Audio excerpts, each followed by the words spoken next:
How's it going, everyone? NuttyNu here. Today is my first time doing the 22Re EGR delete and also the air injection delete.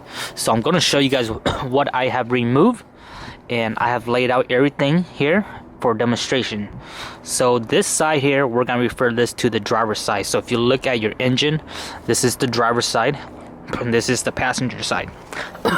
So these guys connect to your headers. You remove this, and then at the back of your engine there's a bolt. There's a 12mm bolt which bolts this pipe. Take off that bolt.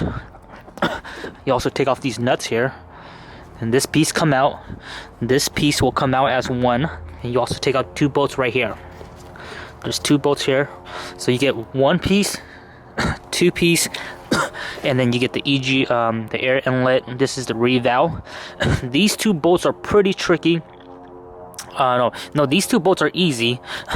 So once you take these off, here, let me move it out for you guys so you guys can see what I'm talking about. Okay, so once you get that piece out, this second piece out, you're gonna be left with this revalve. And this revalve is attached by two nuts up here. It's pretty tricky to get to these two nuts. The best way to do it is, if your truck is lifted like mine is on a 5-inch lift, 30-inch tire, I can go underneath the truck and get to these two bolts.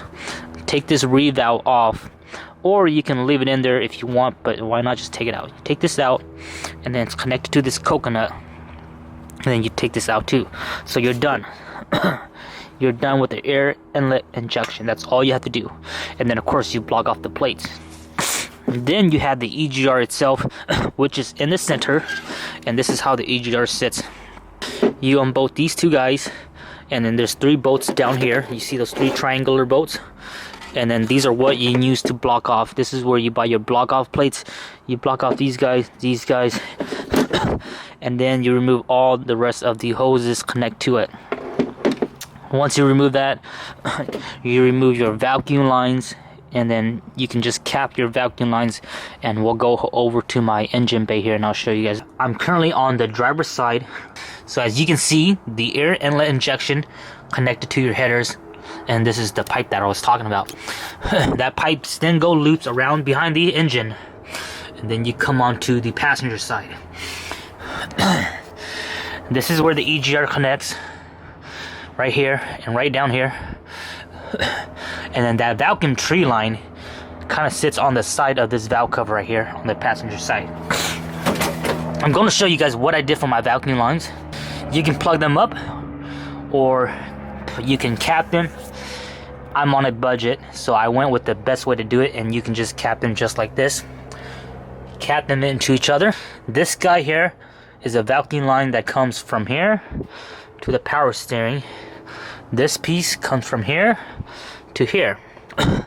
I've capped them off. I left this guy here and here, and this guy here and here. All the tree lines connected. The only thing I kept is the fuel pressure regulator. This is your fuel pressure regulator. So I kept that vacuum line plugged up, along with this line here. This line connects to a main metal line, and this is your charcoal canister. So if you have a charcoal canister, which I did not have, you can just remove the charcoal canister and plug this line directly to a vacuum. I still got one of the line, and this one here, I'm not gonna put a cap on it. I'm just gonna cut it short and then put silicone at the end of it to cap it off. And that's pretty much it as far as all the vacuum lines that I'm aware of. Like, again, this is my first time doing it, so if it doesn't work, I'll go ahead and plug some vacuum lines back on. But so far, this is what I'm doing, and it's not complete yet because I'm still waiting for my block off plates. You can see my openings are still opening, so I gotta block off my EGR, my two EGR plates, and the air inlet injection plates over here. But so far, guys, this is what the engine bay looks like. It's really nice and clean. Like, I'll show a photo of what this section looked like, but now it's really nice and clean. The main reason why I'm doing this is because we do a lot of hunting, so when we go out, if there's anything that was wrong, I want to be able to access my engine bay and not have to worry about all these damn ugly wires, vacuum lines, and the EGR, the air injection. Those things are useless for me, so I can remove them, make my engine as clean as possible, as easy to access as possible. And now it's actually really easy to access my air filter, my starter, and just more room. I want as much room as I can and simplify my engine. So that's the benefit. That's to me, and that's worth the benefits. It's worth a lot to me. Hope this helped. I'll make a follow-up review once I have everything completed, and I'll drive this vehicle and make sure it looks really nice with air intake and everything.